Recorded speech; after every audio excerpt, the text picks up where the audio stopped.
Well, I think now is a good time. I'll introduce myself. I'm Pranith. I head the undergraduate admissions for upGrad abroad, the study abroad vertical of upGrad.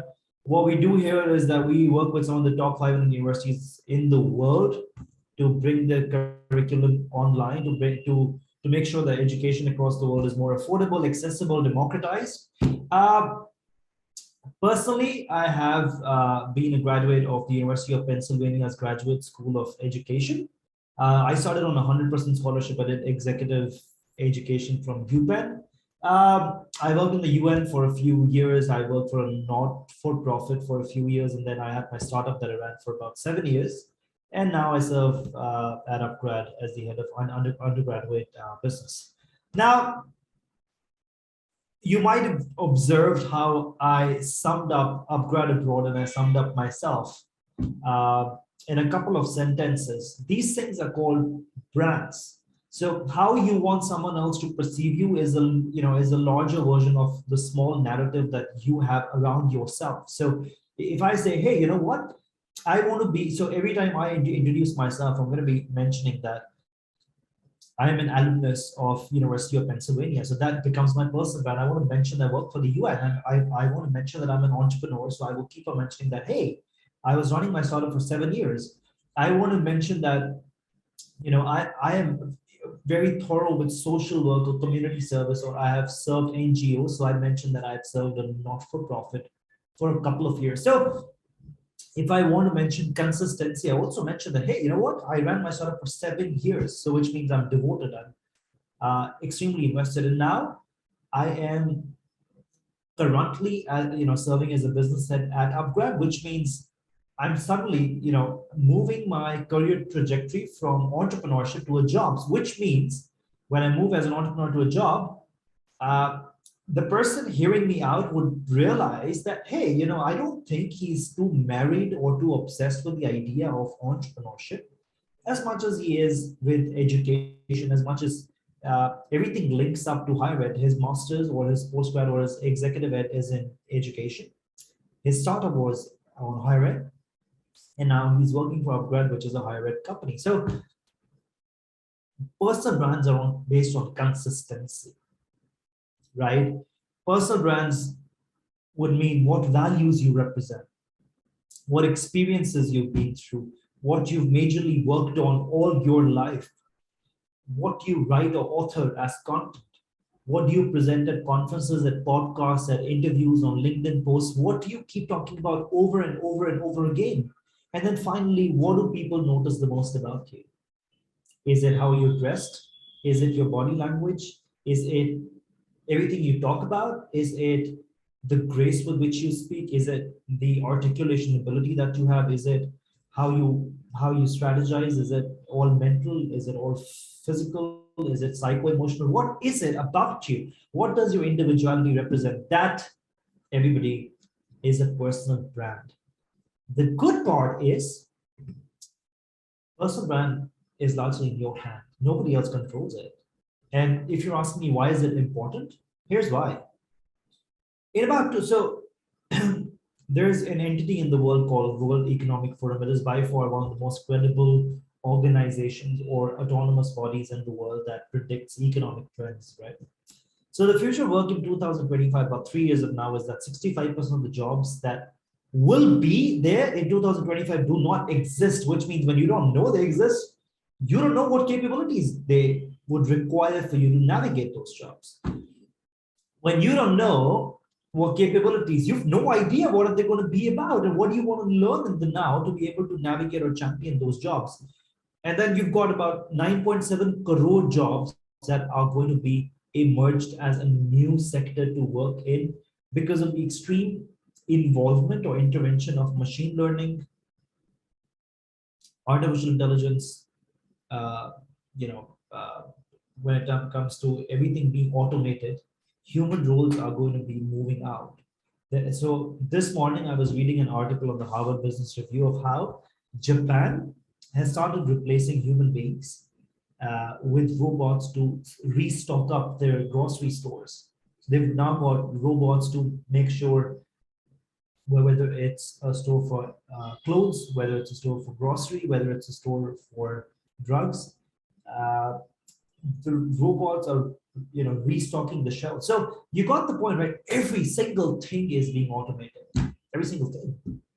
So personal brands are not only important for you to get admission into great universities because your visibility goes higher, your thought leadership goes higher, your presence goes higher. Everybody knows you already, and you use the exact keywords to make sure that everybody knows you the way you want to be known. And likewise, personal brand also helps you stay unique, stand out of the majority of applicants for a job. So whether you're a working professional on this call, or you're a recent grade 12 graduate, or you're still in school, or you're still in college, or you're doing something, apart from what I mentioned, personal brand is everywhere, super important. Now, because you don't know which work will exist, you don't know what's going to happen, but what I can definitely assure you is that by 2025, many of you will work in new jobs and run ventures that do not yet exist. You will be introduced to wholly new business models, wholly new, no idea of how they've been running, whose workforces are going to be everywhere across the world. And so your chances of getting employed, your chances of getting a job is no longer restricted to your skill set. No hard skills are going to be able to get you through every job in the world. It's going to be your personal brand. It's going to be what do you do outside your work, right? So in an increasingly interconnected world, so I don't know if you know, but at this point, there are 3 billion people connected on the World Wide Web, on the internet. When they're connected in an increasingly interconnected world, you will be expected to work alongside individuals that are based everywhere across the world, understand their cultural nuances, and use digital tools to enable these interactions. I'm just trying to reinforce towards one single point. You have to be unique. Everybody will have the skills that you do. Everything is digitally available. What's left then? What keeps you unique? What keeps you being noticed? Right? Because if you're thinking that I'll just keep my head down, I'll keep working hard, very hard, very hard, very hard, very hard, it doesn't work anymore because everybody thinks like that, right? So only those people stand out who work hard, but know how to showcase their work at the right forum, at the right opportunities, at the right platform. So you have to ensure that the right people in your industry know who you are and what you're working on. Yes. So you think about your favorite Instagram, uh, you know, influencer or YouTube influencer or vlogger. So think about how they've built that impression of themselves. I'm not encouraging you or inspiring you to be like them. I'm saying a lot of people across the world have the skills that they do, but they just found the right opportunity to present themselves, the right chances to take and seize them, so everybody knows what they're good at, right? Moving forward, um, how many of you, by raise of hands, want to get into some of the best business schools in the world? So we're talking about Harvard, Stanford, Oxford, UCL, King's College London, talking about ISP, talking about the Wharton School of Business, talking about Imperial College. Only 6 out of 81 actually have an aim to get somewhere in life. That's really sad. So the point I'm trying to make is, what is it that these schools actually look out for? They look for leadership. If you started a new division, so you know what? A lot of students come to me and they ask me, how do I get a 100% scholarship like you did? A lot of students come to me and ask me, how do I apply to some of the best business schools in the world? I want to go to Harvard. I want to go to Stanford. I want to go to Imperial College. I want to go to UCLA. I want to go to Georgia Tech. I want to go to MIT. I want to go to Yale, Cornell, Columbia, Princeton, NYU. Well, here's what. You need a personal brand. You need a good profile for yourself. You need to demonstrate that you've been a leader. And you can't write everything on a piece of paper. Your resume can only be 1 page long, maximum. You have to be consistent with your personal brand on LinkedIn. You have to be consistent with your personal brand um, on every digital medium that you're present on every single forum or conference that's physically happening in. So if your domain was artificial intelligence, and if there's any AI conference where you weren't there, and the top-notch industry experts in AI don't know you, you've not established your personal brand any which way, right? So one part of this is being a good leader. Second is uniqueness. What did you do? Have you been an entrepreneur? Have you started something? Have you done something extremely difficult, extremely different or challenging? And statistics and associations, track record of success. Uh, how many of you know about these shoes called Toms? Toms, not Tods, Toms. They make these shoes and they have a personal brand story around that. Okay, I don't think a lot of you know about Toms. How many of you know about this housing company called Airbnb? Airbnb. Okay. How many of you know about, I mean, I'm sure you know about Uber, but how many of you know the story behind Uber? Why was Uber started? Okay, I don't think a lot of you know. But so let me ask you something else. Brand stories. How many of you know Apple's brand story? How many of you know SpaceX's brand story? I mean, you can raise your hand if you know about Elon Musk's story. His personal story is SpaceX story anyway. What challenges he had to go through to build SpaceX. Great. This is what I'm talking about. Certain brands in the world have put their story all out, have spent a lot of money in ensuring that their brand stories are everywhere. Everybody knows about how they were started, why are they in place. It's similar with human beings. That, like I mentioned here, have you taken responsibilities that others did not, volunteered for strategic projects, and how many interdisciplinary contribution have you had? How many times you've opened something? How many times you've stepped up to a responsibility and changed every single thing around you, in your company, in your college, in your university, in your classroom, everywhere you went? How unique are you? Where do you show all of this? I know business schools ask for it. I know some of the best graduate schools or undergraduate schools that ask for it. Where do you show this? You show this on your digital footprints on LinkedIn, Instagram, Facebook. Mostly Facebook. Mostly LinkedIn, mostly YouTube, mostly podcasts, right? Likewise, you go to some of the best conferences in the world and show them what you've got. But everything has to be projected. Everything has to be built in a consistent way where your personal brand is being observed, right? Let me take you.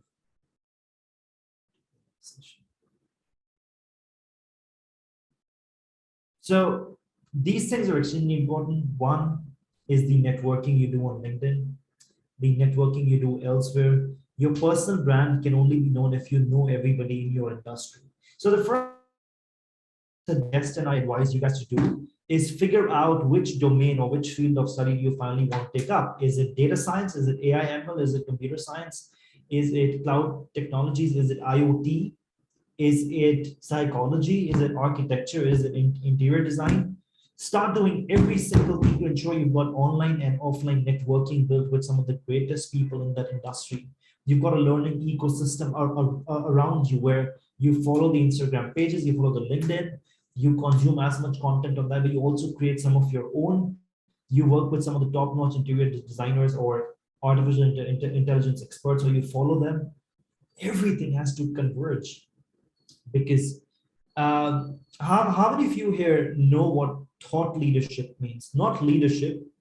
How many of you know what a thought leader means? So sometimes leaders have great ideas. A normal leader can have a great ability to execute on that idea.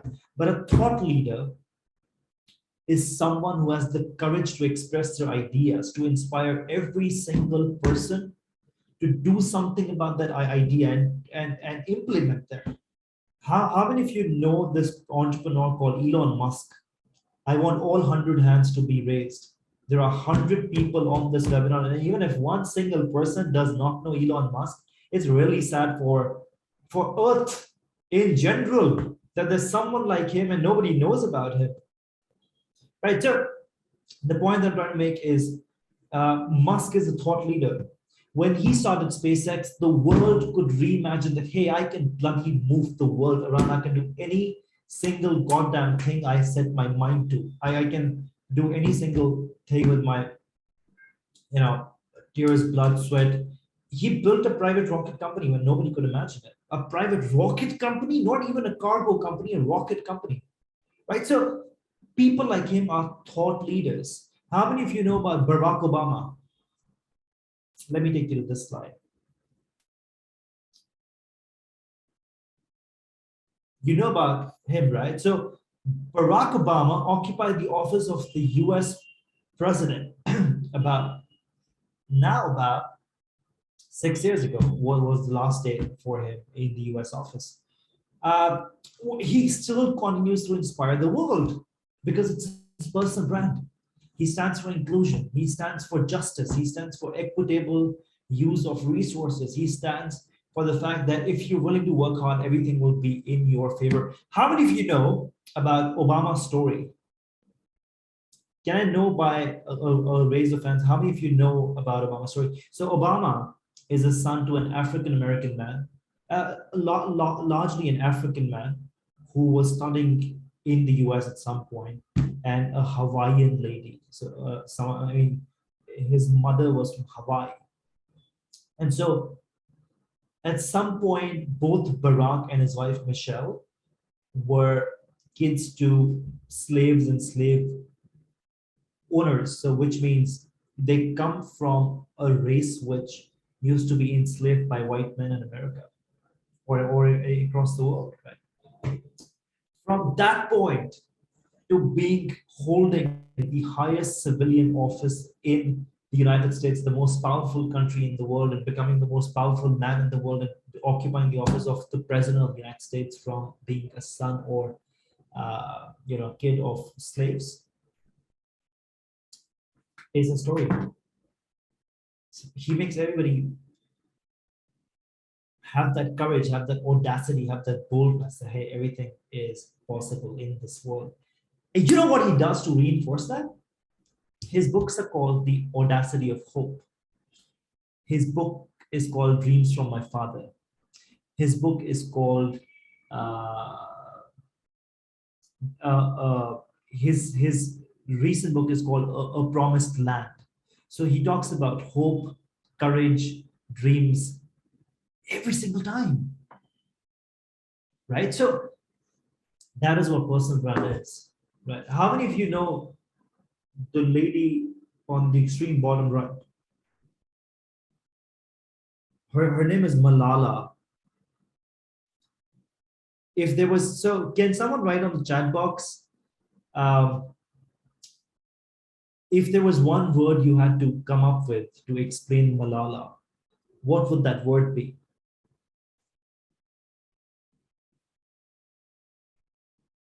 She stands for one single issue. So she went to Oxford on a full scholarship. She was shot in the face by someone from Taliban, and she was asked and refused to. She was shot in the face because she wanted to go to school in a place where going to school is not for women. Can someone tell me, what does Malala remind you of, if there was one thing? While I see a lot of answers, the only thing that Malala reminds the world of is a woman's right to educate, a human being's right to educate himself or herself. That is all her life summed up in one word. You know why? Because every podcast, every LinkedIn post, every Instagram post that Malala posts only talks about women's right to educate, only talks about the equitable use of education for women. So the point is that they continue in their entire life around one issue. How many of you know about this woman in the center? The bottom middle row, who is that lady? Can someone write on the chat box or the Q&A button? The chat box. I'm sorry. I have enabled the chat box. I'm very sorry. Her name is Jacinda Ardern. She's the Prime Minister of New Zealand. And so the only thing that she reminds you, so Jacinda was the first woman prime minister and the first prime minister across the world also, who promised carbon neutral government, no carbon emissions at all by any government vertical at all. And there are 100 things she stands up for. Do you guys remember? So just give me a raise of hands that there was a shooting in a mosque in New Zealand, massive shooting in the mosque. The next day, while it was forbidden to her for security factors to not go, she was the first person there to pray at the mosque the very next day when all of this happened. So she reminds the world of inclusion. She reminds the world that there's humanity that exists. It exists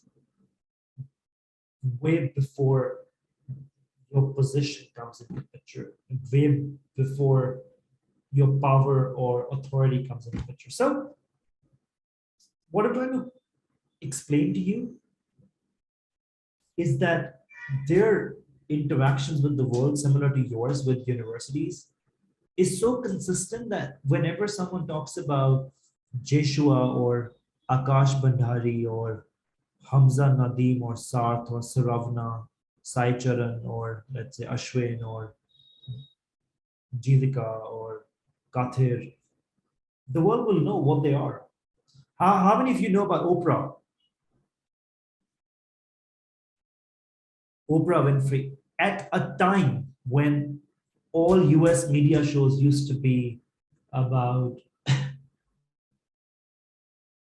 manipulating, the folks who used to watch TV, when it was done to shame the government, when it was done to have or pass on narratives in the interest of a specific force. When all US forces, when all US TV shows or media shows would be, very, very, very malicious in terms of, the narrative that they wanted to build. Oprah was that one person who hosted the talk show, built a talk show only based on authenticity, only based on, so she used to run a talk show where she would interview common men and women in the United States. And and just ask them about their life. Just celebrate every single human being. Just celebrate every single person's story in America and make America believe that it's not just the white man's land. It's not the brown man's land. It's not the black man's land. It is everybody's land, and it's the land of hope. And it's the land where everybody can build a good life for themselves if they've got a good intention and the willingness to make it out. So Oprah changed everybody's perspective towards media shows. She brought out authenticity, right? And really, the reason why Obama is more followed than any other president in the history of the United States, or Musk is more followed than any other entrepreneur in the history of the world, or Steve Jobs is still the face of Apple. For in everybody's mind, nobody remembers Tim Cook. Nobody talks about Tim Cook. It is and will always be Steve Jobs. Apple, Steve Jobs. Vertica font, Steve Jobs. Rounded edges, Steve Jobs. Design, Steve Jobs. Simplicity, Steve Jobs. Everything. Women equality, Malala. The right to be bold and audacious in the face of adversity against women, Malala. Authenticity, Oprah. There's a reason why these guys did so much better at their job and after their job. I think the first leadership lesson that I've ever learned in my life as an entrepreneur and even as the leader for a not-for-profit was you don't have to occupy the office to lead people. You don't have to be the president all your life to lead them. Obama still leads a lot of people in the United States. Musk still inspires thousands of entrepreneurs. Even if he sells all his shares, even if he continues to do what he wants to do and leave everything, he would still inspire the world. So that is a personal brand. How many of you know about this man, PewDiePie? He's a gamer. His name is Felix. He is Swedish. Harshika looks very excited. She says, me.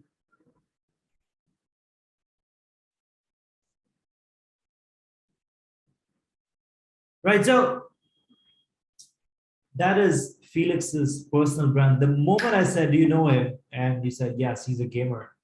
So he's a game vlogger, reviews games, but that's his identity. That is his personal brand. He's built that for himself. He's got 110 million subscribers. That is who he is. Not because he's trying to do 10 different or 20 different things, just because he does one thing and he does perfectly. And the world knows him because there's a concept called Omni-Channel presence. Whether you're on Instagram or YouTube, or you're recording a podcast, or you're doing an Instagram post, or you're writing on LinkedIn, everything talks about games. That is who you are. That is where you establish your thought leadership on. So if you're still in school, or if you're still in college, if you're still in university, and your class doesn't know that one thing you should, they should go to you for, then you've not established your personal brand. If I am, obsessed with artificial intelligence, if I am obsessed with IoT, um, and I have worked for the last 3 years on artificial intelligence, my LinkedIn, Instagram link, my Facebook, my website, if I have one, my classmates, everybody should know that I am their person to ask me anything about AI. That is the kind of person that I want you guys to be focused on. There's a organization called Humans of New York, afterwards Humans of Bombay, Humans of Harvard, everything has been extrapolated. Brandon is the man behind it. Brandon's personal brand is that he randomly takes pictures of humans in New York and then writes about their story, but celebrates life about them, celebrates the diversity, the cross-cultural impact they make their life. But the point is that he's celebrating life, and so he's got about 17 million subscribers just because he stayed true or consistent with this vision. I think that's one advice that I will give you. Now, how do you build your personal brand, and why is personal brand so important? We are coming from Web 1.0, where behind every uh, you know 1 out of 50 folks were actually expected to create content to be able to run 1 lakh websites. This was the dot-com boom in 2000. Then you got the Web 2.0, which was 2010, where every 1 out of 10 folks had to build a website, had to author content for the world to consume content. At this point, we're in Web 3. So how many of you know about metaverse? Metaverse. How many of you know about Web 3 or Industry 5.0? Metaverse, Web 3, and Industry 5.0. If you guys don't know about that, make sure you write these things, right? Girls, just so you know, H&M is going to go entirely live on Metaverse very soon. That they're building that space for themselves. Metaverse is what's happening right now. So every one person, there are about 1 billion websites at this point, 1 billion websites, 2.5 billion users of that website. So which means what? 1 out of 2.5 people on earth are supposed to create content if they want to influence the world with thought leadership, right? So think of yourself as a lighthouse, right? Metaverse is like a virtual space where people can interact. So with blockchain, with crypto, with multiple transactions happening online, metaverse is that virtual world where everybody will have their own form, virtual form, and you transact in the world. You transact in terms of clothes, you transact in terms of electronics, everything is digitally enabled.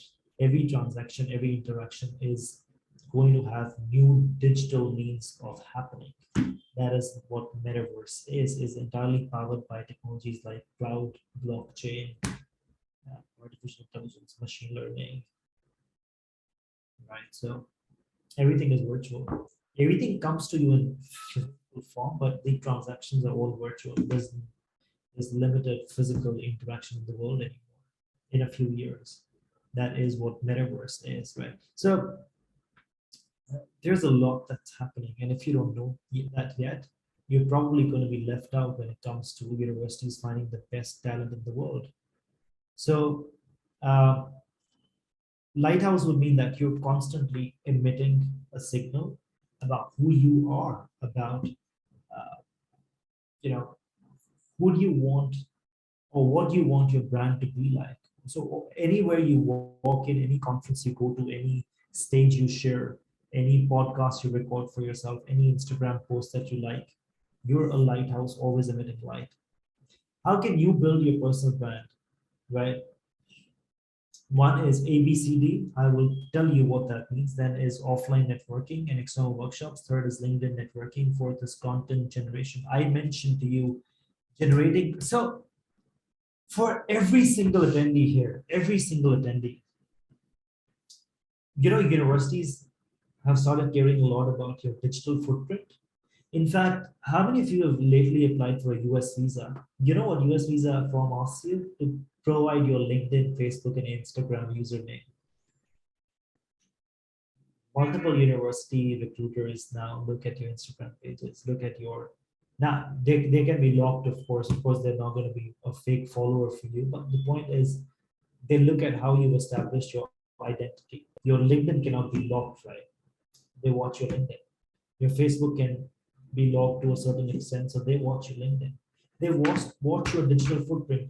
That just basically means if I've got someone called Harshika or Ayush Arora or Fahad here, I will just search for Fahad's full name and see what comes up. And if nothing comes up from your school's website or university's website, from your company's website, from your from your LinkedIn page, then you do not have a digital presence at all. This is not privacy intrusion. Ultimately, if you've kept your Instagram page restricted, it will be restricted. If you've kept your Facebook page restricted, it will be restricted, but your LinkedIn cannot be restricted. The point is universities want to know about what you do every day. Universities want to know what you do on an everyday level. Universities want to know what activities you engage with, what do you post, who do you follow, what is your daily engagement with academicians, industrialists, the folks in your network like. That is what they want to know. What you create as content, right? So our personal brand is how we market ourselves to others in a unique way. Appearance, the consistency of how neat, how sharp you look every single day. It's generally observed that folks who dress well, dress sharp, always clean, always neat, always everything tucked in, everything sharp, are more better perceived. Of course, you have to be mentally active. Of course, you have to be super smart through your brain also, but yes, they're normally better received. Your body language, knowing what to say when, knowing what to act like where, keeping an uptight, keeping an accessible yet a sharp body language is always something that goes with your personal brand. Do you guys know that MBA selections are always backed by a physical round of dialogue that the panelists have with the candidate?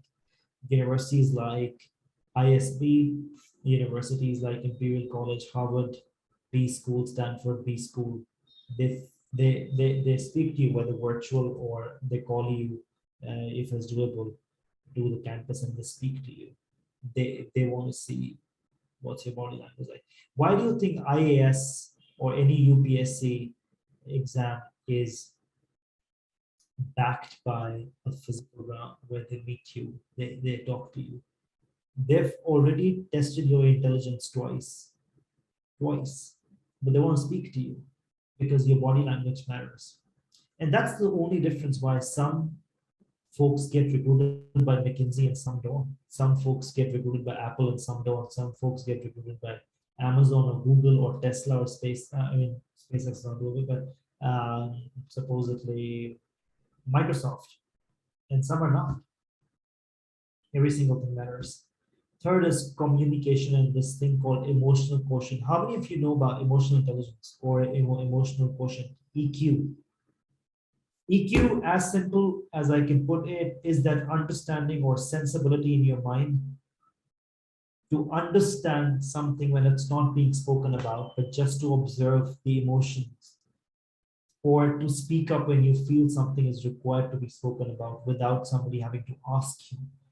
That activity in your mind, that emotional appetite in your head, that is your emotional quotient. And fourth is your digital footprint. Now, I'll give you quick hacks of what some of these things that worked for me when I got a 100% scholarship. And remember, all of these pictures are on my Facebook. All of these pictures are on my LinkedIn. So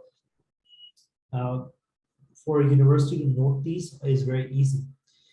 This is me at the UN office in New York, the UN NGCY, the UN Major Group of Children and Youth, at the UNICEF and UNESCO HQ office. That's me. So the point is that I specifically chose a lot of external workshops where I could establish my brand, where I could let the world know that I am here to solve the cause of education. I'm here to solve that, together with you, I want to make sure that we're building a better world for students to educate themselves. Right? And this forum had students from about 28, 30 different countries. So the number one tip that I want you guys to have is attend as many workshops as you possibly can, attend as many conferences as you possibly can, attend as many forums as you possibly can. Networking sometimes, how many of you know about the founder of upGrad? So the UN has that culture that whenever at UNESCO, UNICEF, there's a brainstorming happening, they sit on the floor and they talk about it. So just besides this picture, there are about 500 seats, but these are called circles of influence. These are called a power circle group where everybody comes together and sees each other instead of taking the mic and being on their own seats and discussing about something that's extremely important. So this forum is when the UN SDGs, the Sustainable Development Goals, were being made. So we were talking about what is required in the world, right? So that is the kind of discussion we were having. Now, how many of you know the founder of upGrad called Ronnie Struala? Ronnie, how many of you know about Ronnie? Okay, so I was recently in a meeting with him, and there were about at least 12 different founders in that room. So there were about 30 in all, and about 12 of them were CEOs or founders of some startup. Some of the most intelligent people in the room, some of the most established, intelligent people in the room.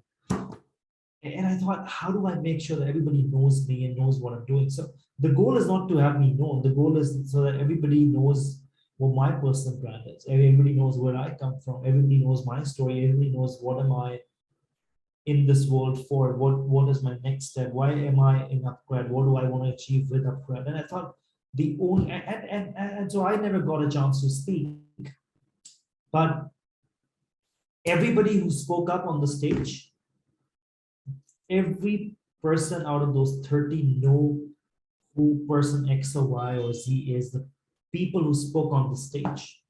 So sometimes the best way to network or the best way to have everybody know about you is occupy, own, and take the stage and speak about it. Right?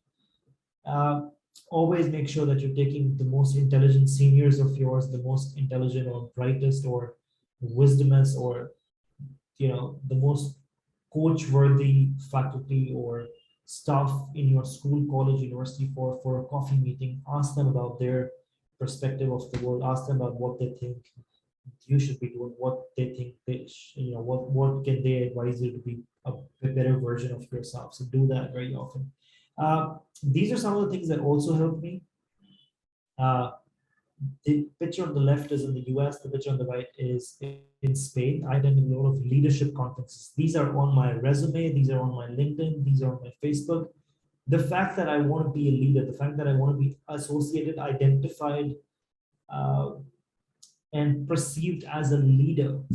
I attended so many cross-cultural leadership events. I attended so many cross-cultural leadership forums and activities and groups where 20, 30 of us from 30 different countries in the world came together and talked about building a better world. Talked about how could we lead a specific cause and make it happen. So these things associate with you. These things help you put or project a personal brand. Like I said, your lighthouse always keeps moving, your beam always keeps moving. This is the beam you admit that you're a leader. So pick up 4 or 5 things that you want to be associated with, 4 or 5 things that you want the world to know you about, and then do every single thing that you can to ensure that your projection, your brand gets recognized in that. And here's something else that you author a lot of content. How many of you here know and use LinkedIn? We've got 100 folks here, only 9 of them, 12 of them use LinkedIn. Guys, LinkedIn is how I got this job. LinkedIn is how I met my co-founder of my startup. LinkedIn is how I got a 100% scholarship in the University of Pennsylvania, which is an Ivy League university. LinkedIn is so important. I can't emphasize or state its importance enough. Right? So LinkedIn is the best way to ensure that you author and write a lot of content and share it. On LinkedIn, network with some of the most brilliant people in your industry. Once you've done that, write to them, reshare their posts, and always ensure that you're very mindful of who are you interacting with on LinkedIn, right? But blogging consistently establishes your authority as a thought leader. You remember, right? A leader has great ideas. A thought leader has the audacity and power to talk about those ideas, to inspire everybody else to implement them. But for them to ensure the world knows why it's so important in this world too. Malala is a thought leader. She knows she's one person, she can't do enough, but she set an example for the entire world, that you cannot deny a woman the right to educate herself. Obama runs a foundation called Obama Foundation, and it runs an alliance called MBK, My Brother's Keeper, where they celebrate,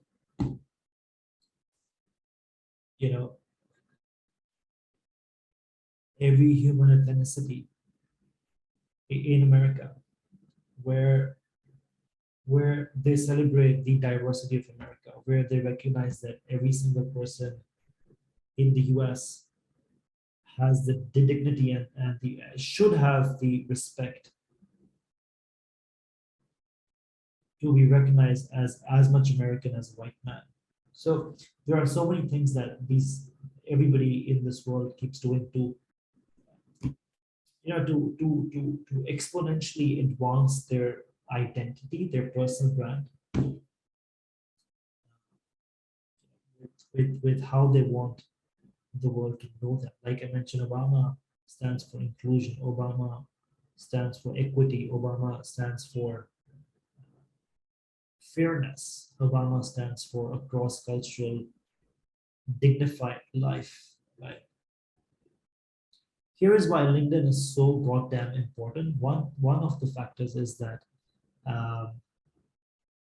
it's your number one digital footprint. You will be searched here first. It's free and it's easy to optimize. Why is LinkedIn so much important? 87% recruiters search on LinkedIn, 94% recruiters verify on LinkedIn. Verify. Now, remember, I told you that if you are into entrepreneurship, do a lot of online courses. Your profile, how many of you know what profile building is and why is that important for admissions abroad? You possibly can't get into a US school if you don't have a good profile for yourself. Online courses are not just supposed to be done. Your portfolio or projects or research or internships or work experience or volunteering or awards need not just be done. You have to show the world on LinkedIn that you've done it. You have to put them down in your LinkedIn page to let the world know that, hey, there's a consistency in what I'm doing and what I want to emerge myself. What do I want my brand to emerge like? Here is how your LinkedIn should look like. Now, for a couple of minutes, I'm going to share my screen and show you my LinkedIn page. Let's go.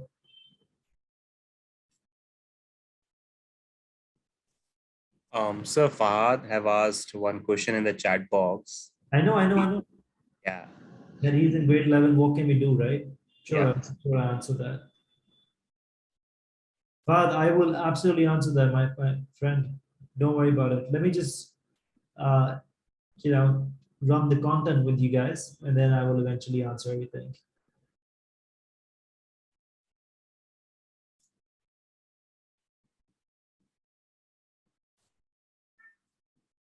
I'm going to share my screen right away. Well, there you go. Now, there are a couple of things. Your cover picture and your display picture have a lot to say about LinkedIn. So remember, in the next 2, 3, 4 years, your jobs are going to be searched or gotten through LinkedIn. Your scholarships will come through LinkedIn. Your opportunities to network, connect will come through LinkedIn. Your co-founders will come through LinkedIn.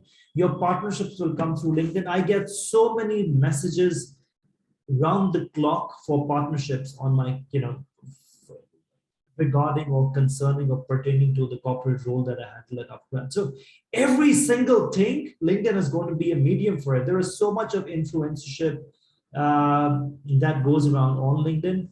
So the number one thing is your cover picture on LinkedIn, right? Also one of the best things to do is make sure your profile has a custom URL. If you build a simple LinkedIn page, it will have like weird keywords to it like this: my name, my surname, then 434B. But you can always go and create a custom page for yourself through this section, which is called URL. It's right here. You can actually edit how the URL shows up to be. So I have added my own name to it. My cover picture has a lot to do with what I believe in. So at this point, everybody visiting my LinkedIn page would know that I resonate very strongly with upGrad values and that I'm devotionally invested in upGrad, and that I identify myself as a cultural torchbearer of upGrad. So remember, guys, psychologically, I don't know if this appeals to you, but I can know a lot about every single one of you if I just go through your LinkedIn page, about what you do all day, about. So somebody was asking that why would they intrude into my life? Why would the US embassy want to see my LinkedIn page? This is why, because it's a blueprint, it's a map of who you are. So my picture sort of says that I'm in a corporate role, but I am up for a casual chat. I'm up for a casual routine chat. But this picture also makes me look accessible. This picture also makes me look that, hey, one, my office is accessible. Two, I'm open for partnerships. Three, I'm open to talk. Fourth, I'm available for coaching or mentoring. And fifth, you can just come to me if you want to ask me any single goddamn thing. And so I have mentioned what my role is. I have mentioned what do I like talking about. I talk about. So these are those keywords: education, leadership, growth mindset, and purpose-driven leadership. Every single thing, every single goddamn thing on my LinkedIn page will be about education or being a good leader or a growth mindset or being driven by purpose. And every single podcast I've ever recorded, if you go to Spotify, you'll get about 5 or 6 podcasts that I've done in my life. And every single of them will be around these areas. It'll never be off course, ever. So let me scroll down. What do you see? You've seen that. So I've got about 1,300 folks who viewed about 1,466 impressions, 1,466 saw my posts. Here are some of the articles that I have written. I told you thought leadership is very important. So make sure that you write a lot. So for example, I have written about education, reinventing learning, a manifesto for change. I have written about navigating success and purpose. I have written about discovering your purpose at work. I have written about career goals. I have written about vision. I have written about failures. Everything pertains to education or leadership. That is all. I speak a lot on education, vision, progressive topics, profile building, personal branding. So a lot of my posts are my videos speaking about Global Uni Expo. This shows everybody that if you were a potential employer looking for the right employee, you would see how invested and how integral are they towards their work. And so every single LinkedIn post on my uh, page in the last 7, 8 days or month is all about upgrad, about me talking about upgrad. Now, here's an interesting thing. Oh, 1 second. Sorry. Here's an interesting thing.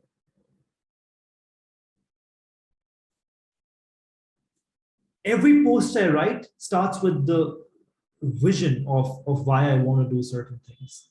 Every single thing I like will talk about vision. If it's not talking about vision, I will not like it, because LinkedIn is very sensitive towards what are you sharing, what are you liking, because everybody who follows you can see what are you engaging, what type of content are you engaging with. When I've written a post for by myself, 1 second, posts.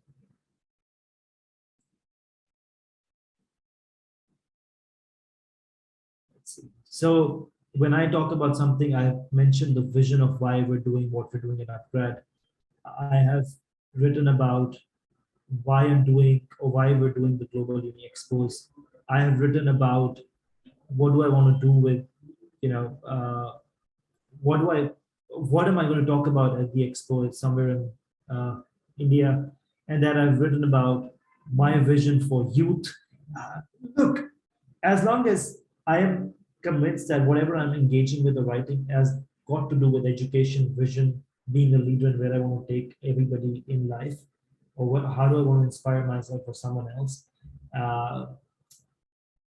I don't have an issue posting about it. But I won't post unless it talks about the vision. I won't post unless it inspires someone else to be doing what I want them to be doing, right?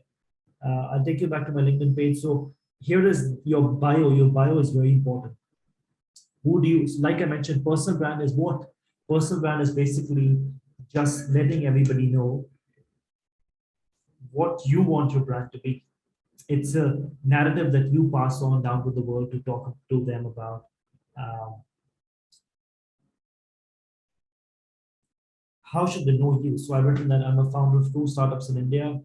At 21, I founded a multi-million-dollar startup. So my startup called ItQuest was valued, I mean, not sorry, valued our revenue for 2018 was about close to 4.5-5 million USD, just 3 years into building it, just 3 years into starting it, just 3 years into bootstrapping it. We were making about close to about 45 CR, and by the time we ended, we were making close to about 65-70 crore rupees every year, right? So um, I mentioned about my 2 startups.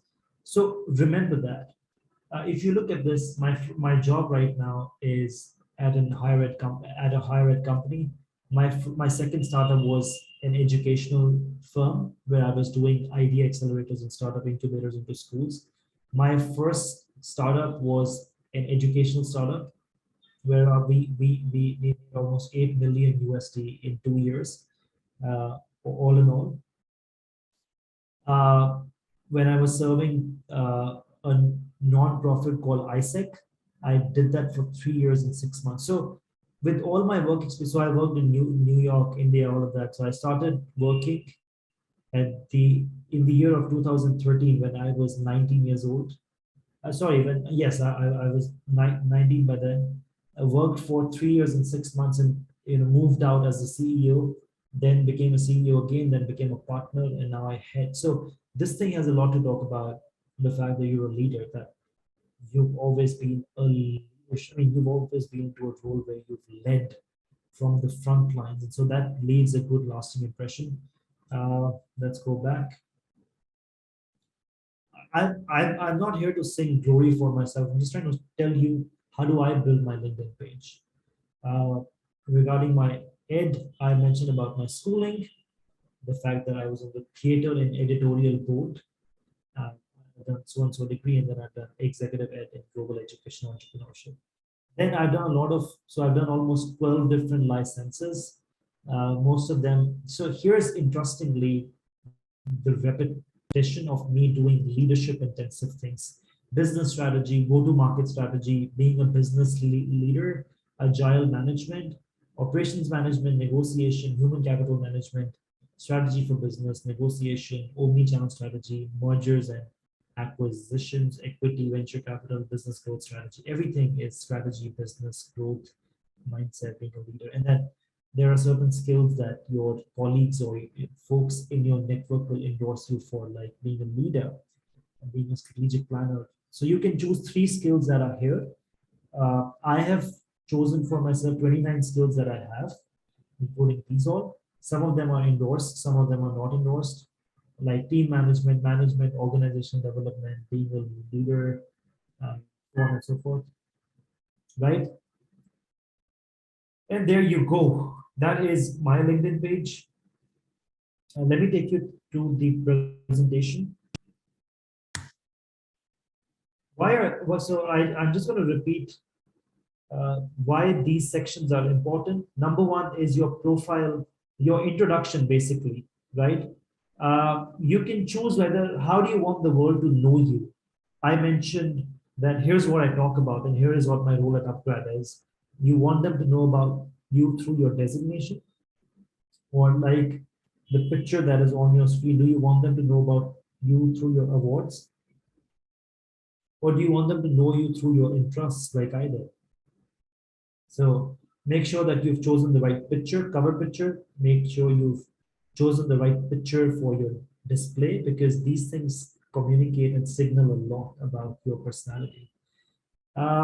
Your bio is one more thing, articulating an authentic bio about how do you want everybody to know you. He's written that you can contact me here. So he's put his email down.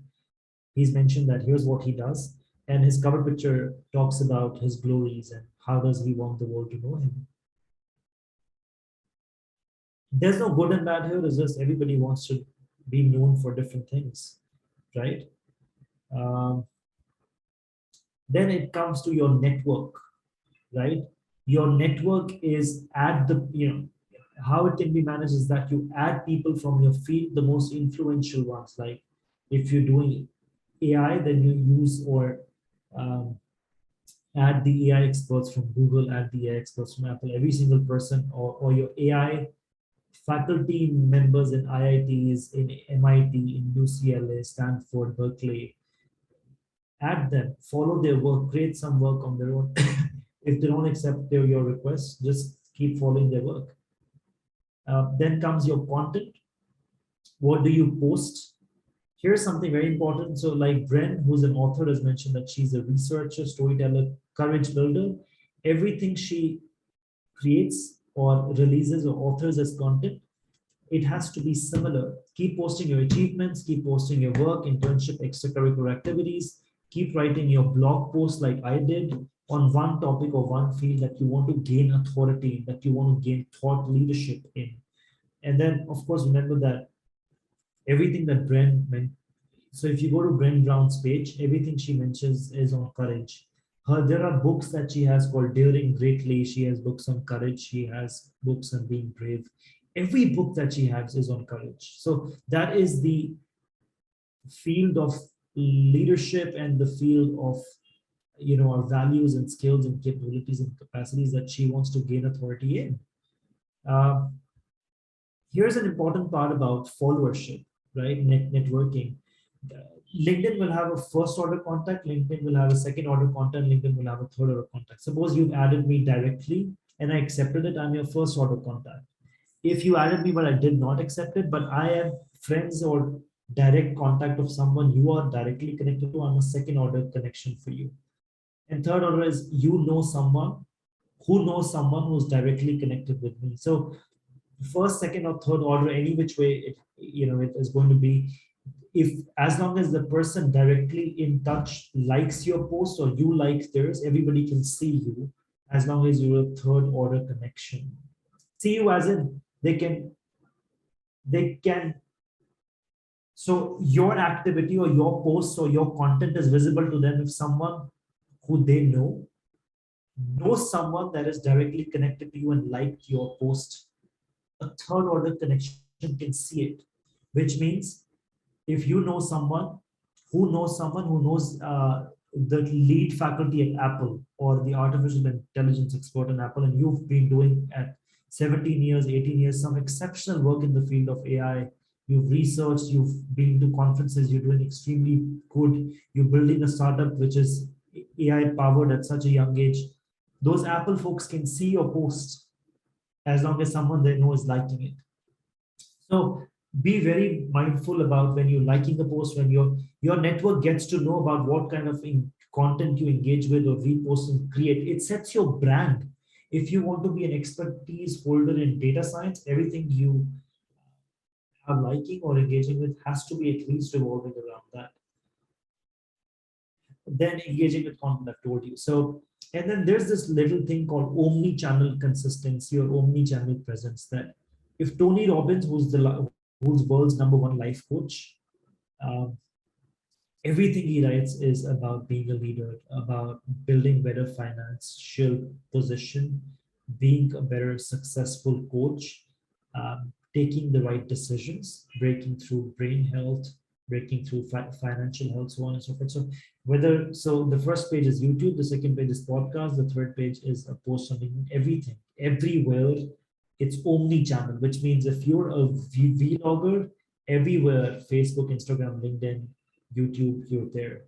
If you are an expert or if you built a startup at 17 years or 18 years, it should be everywhere, right?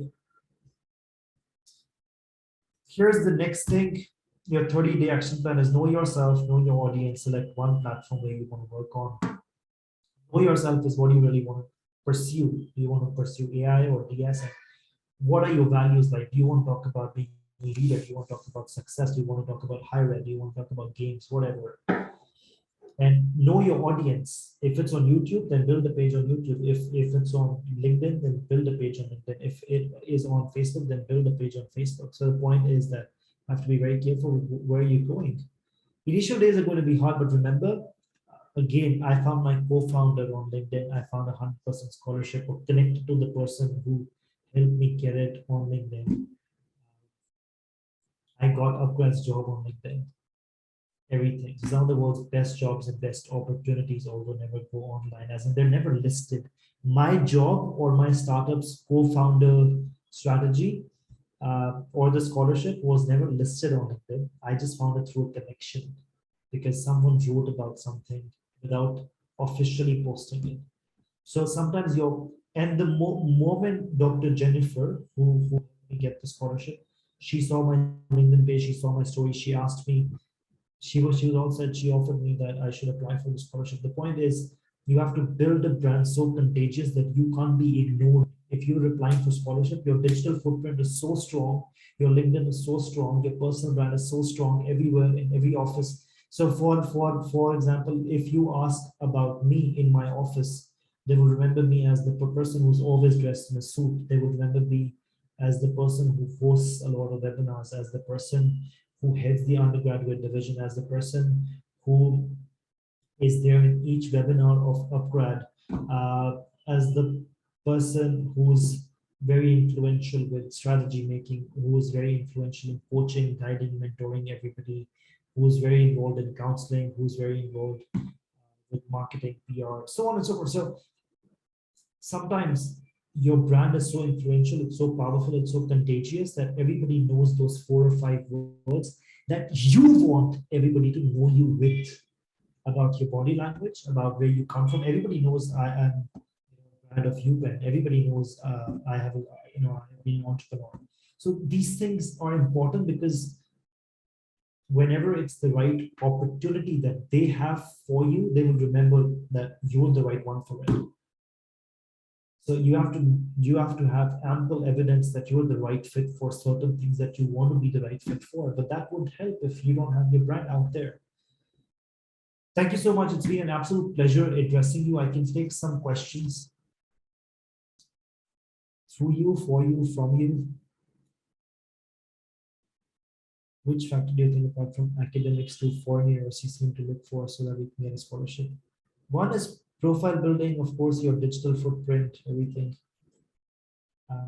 Is the degree through upgrad abroad same as a traditional abroad degree? No. So at upgrad abroad, we let you do part of the coursework of degrees in India and part of the coursework on campus. So you can do the initial 1 year of coursework or 1 semester of coursework in India, and then immediately move out and transfer on campus. The only point is that in case you don't have a ready profile with yourself, you've suddenly realized you want to go abroad, we give you 6 months to 1 year to start doing your first year in India, but also keep building your profile, your personal brand, your LinkedIn network alongside.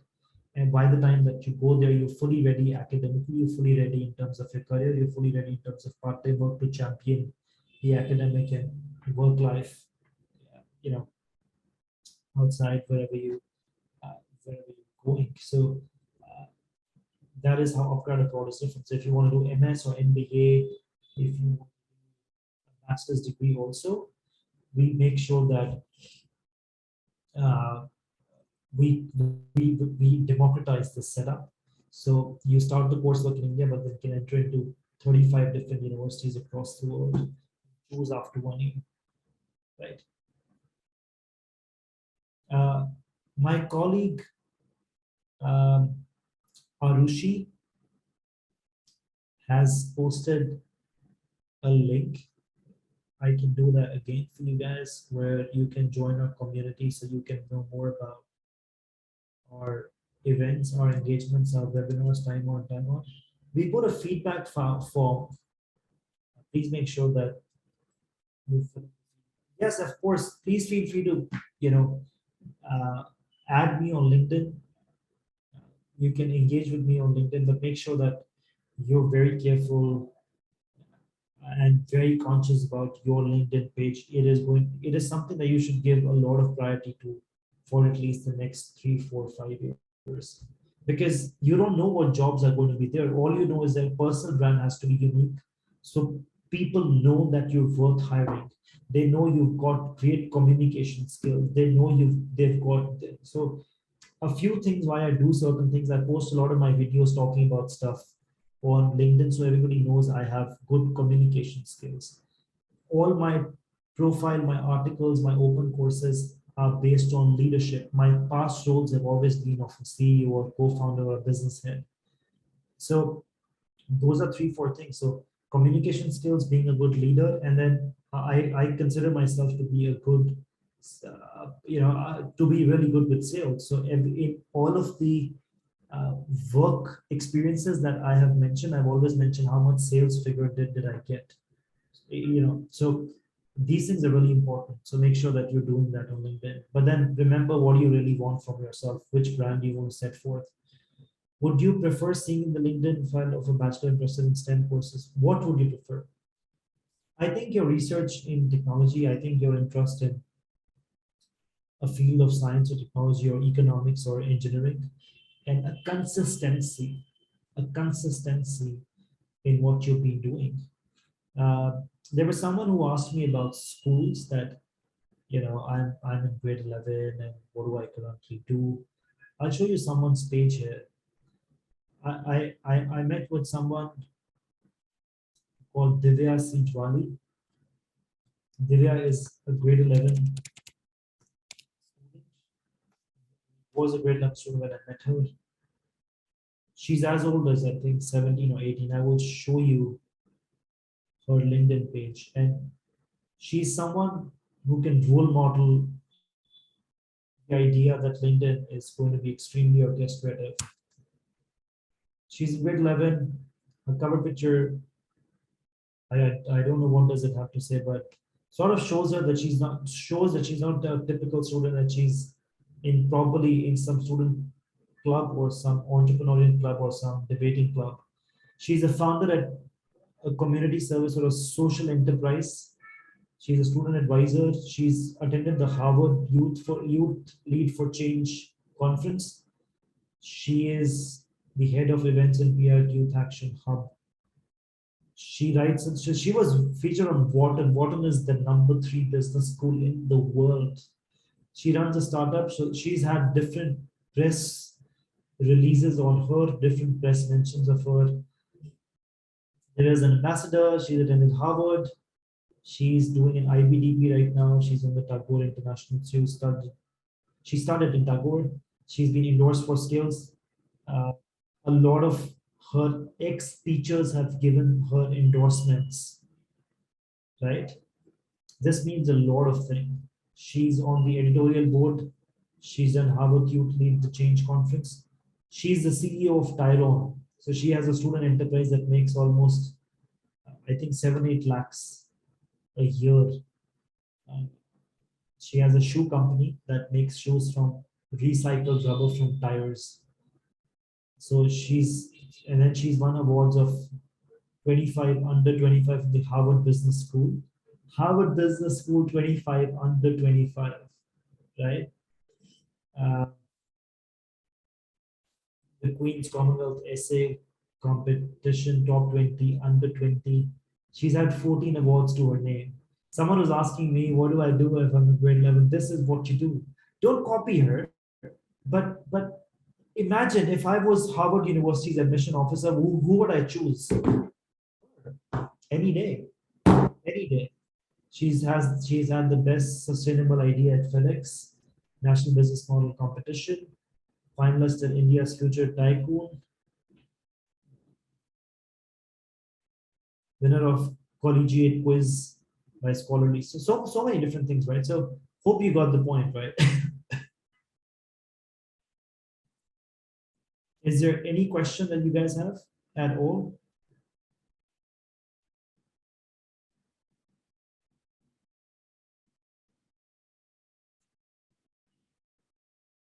Sure. So whenever you add me, I will view and give you a feedback. Just post or just write to me on LinkedIn. So I think we're pretty much done. I wish you guys good luck. Please feel free to go to upgradabroad.com, explore some of our courses. It has been an absolute pleasure addressing you. Please stay in touch, add me on LinkedIn. And then, of course, I will continue to add as much value as I possibly can to your lives, right? And remember that prepare for opportunities that are waiting for you that won't come announced. So you have to build a brand or you have to prepare yourself enough. So when opportunities strike your door, you're the right one. Thank you very much. Wishing all of you good luck. And hopefully we'll see you guys very soon. Please stay tuned to upgradabroad.com. There are so many webinars that we want to do. I have another webinar coming very soon on emerging careers in 2025, dominated by artificial intelligence, dominated by machine learning, dominated by technology. So attend that as well. You can go to upgradabroad.com and register and sign up. Wishing you guys good luck. Thank you very much, everybody.